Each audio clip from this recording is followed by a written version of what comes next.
ጋዜጠኛ ኤልያስ መሰረት ስለ ጽምዶ ያፈነዳው ሚስጥር ምንድነው? ስለዚህ ጉዳይ ለእናንተ የምናቀርብላችሁ ነገር ይኖራል። በነገው ዕለት በአዲስ አበባ ከተማ ስለሚካሄደው ሰላማዊ ሰልፍ በተመለከተ አንዳንድ መረጃዎች አሉ፣ እነሱ እናጋራችኋለን። ሌሎች በርከት ያሉ መረጃዎች አሉ። ከድምጽ ወያኔ ጋር የተገናኘ መረጃ አለን። ሰብስክራይብ አድርጉን። አብራችሁን ስላላችሁ እናመሰግናለን። በቀጥታ ወደ ጋዜጠኛ ኤልያስ መሰረት ጉዳይ እናልፋለን።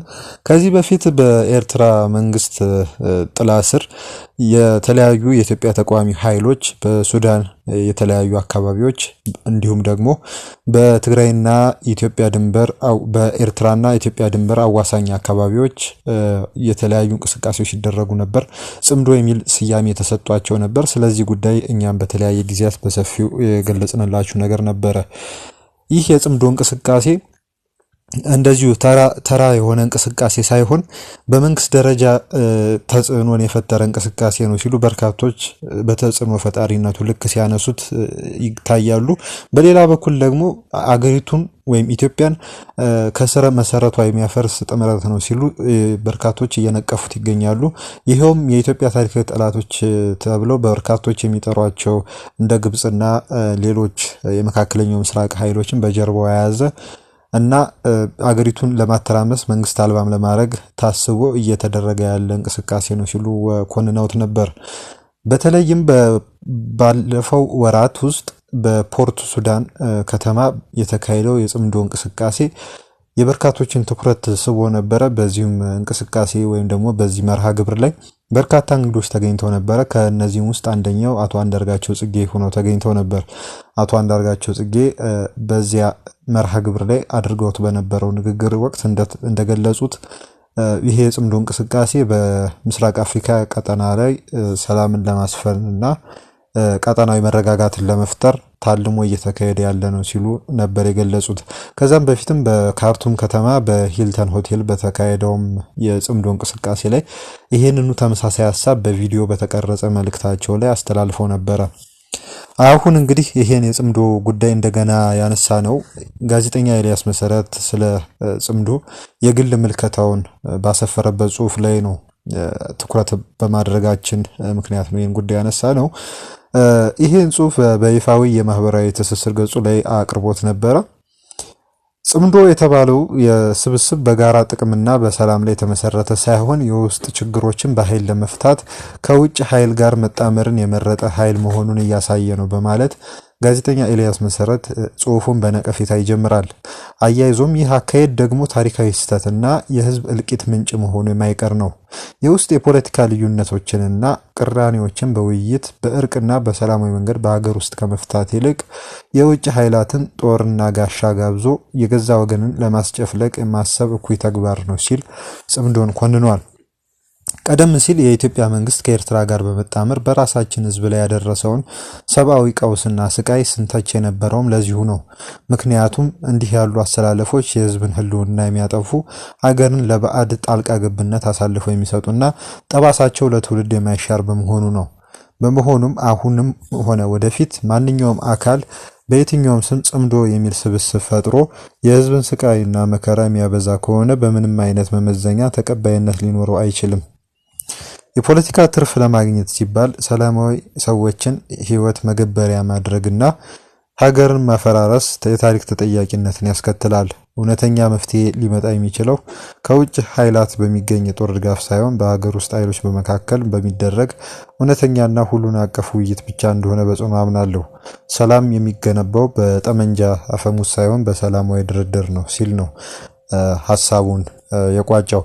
እንግዲህ እዚህ ጋር ጽምዶን ከኢትዮጵያና ኤርትራ ከዚህ ቀደም ፈጥረውት ከነበረው ጥምረት ጋር አቆራኝቶ ነው ያቀረበው። ስለሆነም እንግዲህ ጽምዶ መጨረሻው ህዝብን መጨፍጨፍ ስለሆነ ተቀባይነት የለውም። ይሄውም ደግሞ ምንም አይነት ፋይዳ ስለማይሰጥ በሀገር ውስጥ ፖለቲካዊ መግባባት ጉዳዩን መፍታት ይቻላል የሚል ሐሳብ ነው ያሰፈረው እንዳደመጣችሁት። ይሄንንም ሁኔታ ለመፍጠር ማለትም በሀገር ውስጥ የፖለቲካ እርቅና መግባባት ለመፍጠር የሚያስችል ነባራዊ ሁኔታ ስለመኖር አለመኖሩ በርካቶች ጥያቄ እያነሱበት ያለ ጽሁፍ ነው። እንግዲህ ስለዚህ ጉዳይ አስተያየት ካላችሁ ከኮሜንቱ ላይ መጻፍ ትችላላችሁ።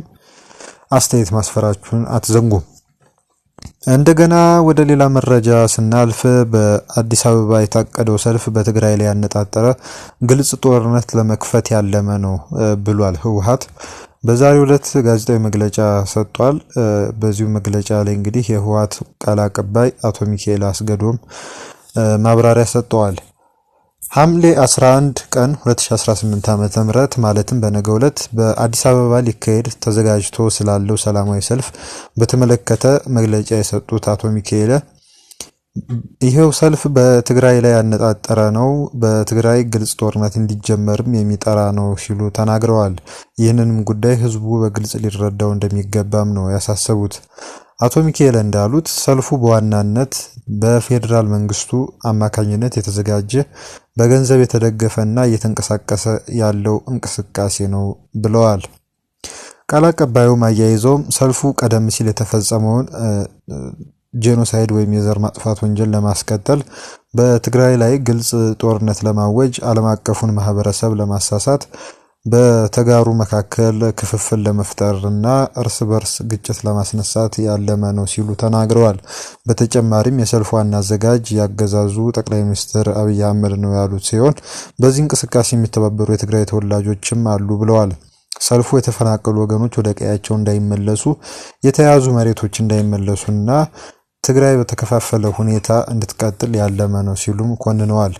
ለሰልፉ የተዘጋጁት መፈክሮች በትግራይ ጦርነት ይጀመር፣ የትግራይ መንግስት ይፍረስ እና ጄኖሳይዳዊ አገዛዙ ወደ ትግራይ ይግባ የሚሉ መሆናቸውን ጠቅሰዋል ሲል የክልሉ መገናኛ ብዙሃን ዘግበዋል። በመሆኑም በአዲስ አበባ የሚኖሩ የትግራይ ተወላጆች ይህን ሰልፍ በማስተዋል ከተሳትፎ ይቆጠቡ የሚል ጥሪ ከህወሓት ዘንድ ቀርቧል። ቃል አቀባዩ ለሁሉም የኢትዮጵያ ብሔሮች ብሔረሰቦች እንዲሁም ለዓለም አቀፉ ማህበረሰብ የሰልፉን ዓላማ በጥንቃቄ ይመልከቱ ሲሉ ነው ጥሪ ያቀረቡት። እንግዲህ በዚህ ጋዜጣዊ መግለጫ ላይ በሰልፉ ላይ ይነሳሉ ያሏቸውን ነጥቦች አንድ ባንድ ዘርዝረዋል አቶ ሚካኤል። በሌላው በኩል ደግሞ የዚህ ሰልፍ አስተባባሪ የሆኑ ግለሰቦች እንዳሰራጩት መረጃ ከሆነ በነገው ዕለት ከማለዳ ጀምሮ በሚካሄደው ሰላማዊ ሰልፍ ላይ ስለሚተላለፉ መልእክቶች የተለያዩ መረጃዎችን አጋርተዋል። ከዚህም ውስጥ አንዱ የአፋኝ የሆነው የህወሓት ቡድን አዋጅ በአስቸኳይ ይቋረጥ፣ ወደ ሱዳን የሚሸጡ ታጋዮችን በተመለከተ በጽኑ የምንኮንነው ተግባር ነው። የኢትዮጵያ መንግስት ለትግራይ ህዝብ የመከላከልና የማዳን ኃላፊነቱን ይወጣ፣ የፕሪቶሪያ ውል በሙሉ በሙሉ ይተግበር። የዚህ ውል መፍረስ አንደኛው ተጠያቂ ህወሓት ነው የሚሆነው። እናም ተፈናቃይ ወገኖቻችን ወደ በአስቸኳይ ወደ ቀያቸው ይመለሱና ጦርነት ይበቃናል፣ የትግራይ ህዝብ ምርጫ ሰላም ነው የሚል እንደሆነ ነው የተናገሩት እነዚህ የሰልፉ አስተባባሪዎች። እንግዲህ በዚህ ሰላማዊ ሰልፍ ላይ ይነሳል ብለው አቶ ሚካኤል ከተናገሯቸው ጉዳዮች ውስጥ በርካቶቹ እንግዲህ ያሉ ናቸው ማለት ነው ስንመለከተው። ይሄውም እዚህ የጦርነት እንዲቀሰቀስ ጥሪ የሚያስተላልፉ መፈክሮች አሉባቸው ያሏቸው አቶ ሚካኤል ከጠቀሷቸው ውስጥ ያው የኢትዮጵያ መንግስት የትግራይን ህዝብ የመከላከልና የማዳን ኃላፊነቱን ይወጣ የሚለው እንግዲህ በእጅጉ ትኩረት የሚስብ ነው። ከዚህ በኋላ ምን አይነት እርምጃዎችን የሚያስከትል ሁኔታ ይኖራል ወይም ደግሞ ከዚህ ሰላማዊ ሰልፍ በኋላ ምን አይነት እርምጃዎች ይወሰዳሉ የሚለውን አብረን የምናየው ይሆናል። ወደ ድምጽ ወያነ ትግራይ ቴሌቪዥን ጣቢያ እናልፋለን። ከሰሞኑ እኛም በዘገባችን ላይ እንደገለጽ ነው አንድ ዜና ተላልፎ ነበረ። ይሄውም ዜና የትግራይ ወጣቶች ወደ አዲስ አበባ እየሄዱ የተለያዩ አሰቃቂ ህይወቶችን እያሳለፉ ይገኛሉ በሚል ከተለያዩ ምስሎች ጋር ተያይዞ የቀረበ ዘገባ ነበር። ይህ ዘገባ በእጅጉ ትኩረት ስቦ በርካታ ውግዘቶችና ትችቶችንም እያስተናገደ ይገኛል። ከዚህ ወቀሳና ትችት ካስተናገደው ዜና በስተጀርባ የድምጽ ወያነ ዋና ስራ አስፈጻሚ የሆነው አቶ ሙሉጌታ አሰፋ ይገኝበታል ሲሉ አንዳንዶች እያነሱ ይገኛሉ። የሐሳቡ ማመንጭም አዘጋጅም የዜናው ማለት ነው አቶ ሙሉጌታ አሰፋ ነው ሲሉ ተናግረዋል። እነዚህ የመረጃ ምንጮች አቶ ሙሉጌታ አሰፋን በተመለከተ አንዳንድ መረጃዎች እየተሰራጩ ነው። ከነዚህ መረጃዎች ውስጥም አንዱ አቶ ሙሉጌታ አሰፋ ኤርትራዊ ነው የሚል አይነት መረጃ ነው የተሰራጨ ያለው። እንዲያውም አንዳንድ ወገኖች የተለያዩ ገጠመኞችን በመጥቀስ ስለ ዋና ስራ አስፈጻሚው የሚናገሩት ነገር ነበር። እንግዲህ አቶ ሙሉጌታ አሰፋ እንግዲህ በ1990 ዓመተ ምህረት የኤርትራ ጦር እንግዲህ ከባድመ ከዛላምበሳ ከእገላ ከራማና ከሌሎችም አካባቢዎች ከ300 ሺህ በላይ ህዝብ እያፈናቀለ እየገደለ በነበረበት ወቅት በኢትዮጵያ ቴሌቪዥን የትግርኛ ቋንቋ ክፍል ይሰራ ነበር ይላሉ። እንግዲህ አገሬ ኤርትራ አሸንፋለች እያለ በደስታ አዲስ አበባ በሚገኙ መጠጥ ቤቶች ውስጥ ሲጨፍር ሲዝናና ነበረ ሲሉ ነው የመረጃ ምንጮች የሚያመለክቱት። እንግዲህ ይሄ ትንሽ ለማመን የሚያስቸግር ነገር ነው። ያው እነዚህ የመረጃ ምንጮች ናቸው እንግዲህ እዛ ውስጥ በ1990 ዓመተ ምህረት የኢትዮጵያ ቴሌቪዥን የትግርኛ ክፍል ውስጥ ይሰሩ የነበሩ ጋዜጠኞችን በዋቢነት በመጥቀስ የገለጹት። እንግዲህ ኤርትራ ሀገር ያሸንፋለች ብሎ የሚደሰት ሰው ነበረ አቶ ሙሉጌታ ሲሉ እያነሱ ነበር። እኛ ግን ወደ ውትድርና እንድንዘምት እሱ ግን በተግባር በሀገሩ ተግባር ወይም ደግሞ ሀገሪቱ ወይም ኤርትራ በፈጸመችው ድርጊት በመደሰት ሰክሮ ራሱን እስከሚስት ድረስ በየመጠጥ ቤቱ ሲዞር ነበር ሲሉ እነዚህ የመረጃ ምንጮች ያመለክታሉ። ይሄንን ጉዳይ የተመለከቱ የስራ ባልደረቦቹ የዚህ የትግርኛ ቋንቋ ክፍል ኃላፊ የነበረው አቶ ብርሃኑ አባዲ ዘንድ ቀርበው ይሄንን ጉዳይ ያስረዳሉ። እናም ይሄንን ጉዳይ ካስረዱ በኋላ ብርሃኑ አቶ ሙሉጌታን ከስራ ገበታው አባሮት ነበረ ተብሏል። እንግዲህ ከዚህ ቀደም የነበረው ሁኔታ ይሄንን ይመስላል። አሁን ላይ ስላለበት የፖለቲካዊ አቋም ወይም ደግሞ የሰራው ዜና ከዚህ ከስራ መባረሩ ጋር በተያያዘ ቂም አድሮበት እንዲሁም ኤርትራዊ ማንነቱን ለማሳየት ነው ሲሉ የመረጃ ምንጮች ይናገራሉ።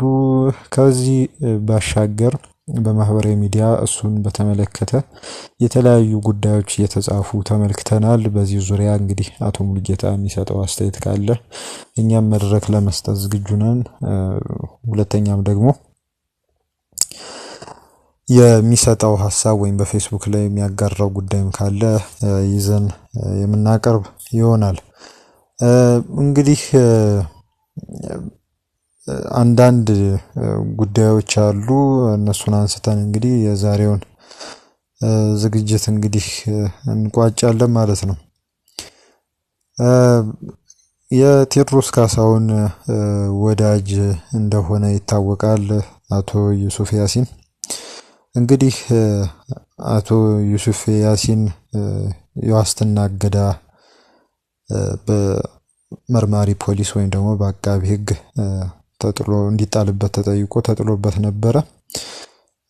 እንግዲህ የአቶ ዩሱፍ ያሲን ጠበቆች ይህን እገዳ በመቃወም ለፌዴራል ጠቅላይ ፍርድ ቤት የይግባኝ አቤቱታ አቅርበዋል። የፌዴራል ፖሊስ የዩሱፍ ያሲንና የአርቲስቱ ስራ አስኪያጅ ማህሌት ሰለሞንን በተለያዩ ከባድ ወንጀሎች ጠርጥሮ በቁጥጥር ስር አውሏቸው የነበረ ሲሆን ባለፈው ወር የምርመራ መዝገቡን ሙሉ በሙሉ አጠናቆ ለአቃቢ ሕግ ማስረከቡና አቃቢ ሕግም በሁለቱ ተጠርጣሪዎች ላይ ይፋ ክስ መመስረቱ የሚታወስ ነው። ይህንን የክስ መዝገብ ሲመለከት የቆየው የፌዴራል ከፍተኛ ፍርድ ቤት በቅርቡ በሰጠው ውሳኔ ሁለተኛዋ ተከሳሽ ማህሌት ሰለሞን በ1.5 ሚሊዮን ብር በዋስትና ተለቃ ክሷን በውጭ ሆና እንድትከታተል የፈቀደ ቢሆንም የዩሱፍ ያሲንን የዋስትና ጥያቄ ግን ፍርድ ቤቱ ሳይቀበለው ቀርቷል። የአንዱን ተከሳሽ ዋስትና መብት ፈቅዶ የሌላኛውን መከልከል በህግ ባለሙያዎችና በታዛቢዎች ዘንድ የተለያዩ ጥያቄዎችን ያስነሳ ሲሆን የተከሳሹ ጠበቆችም ይህንን የከፍተኛውን ፍርድ ቤት ውሳኔ በመቃወም ደንበኛቸው በውጭ ሆኖ የመከራከር መብቱ ሊከበርለት ይገባል በሚል ከትላንት በስቲያ ጉዳዩን ለጠቅላይ ፍርድ ቤቱ በይግባኝ መልክ አቅርበዋል። ይህ የዩሱፍ ያሲን የይግባኝ አቤቱታ የቀረበለት የፌዴራል ጠቅላይ ፍርድ ቤት ሁለተኛ ወንጀል ችሎትም የቀረበው አቤቱታ የይግባኝ ክርክር ለማስጀመር ያስቀድማል ወይስ አያስቀድምም የሚለውን ነጥብ መርምሮ ውሳኔ ለመስጠት ለሐምሌ 16 ቀን ተለዋጭ ቀጠሮ ሰጥቷል። በአሁኑ ወቅት በአቃቤ ሕግ የተመሰረተው ክስ ይዘት እና የፍርድ ቤቱ ዋስትና አሰጣጥ ሚዛናዊነት ከፍተኛ ትኩረትን ስቧል። እንግዲህ በሐምሌ 16 ምን አይነት ውሳኔ ይተላለፋል የሚለውን እንግዲህ አብረን የምናየው ይሆናል። ስለ ተከታተላችሁ እናመሰግናለን። ሰብስክራይብ ማድረጋችሁን አትርሱ። አዳዲስ መረጃዎች ካሉ ወደ እናንተ ይዘን የምናቀርብ ይሆናል። መልካም ጊዜ ይሁንላችሁ።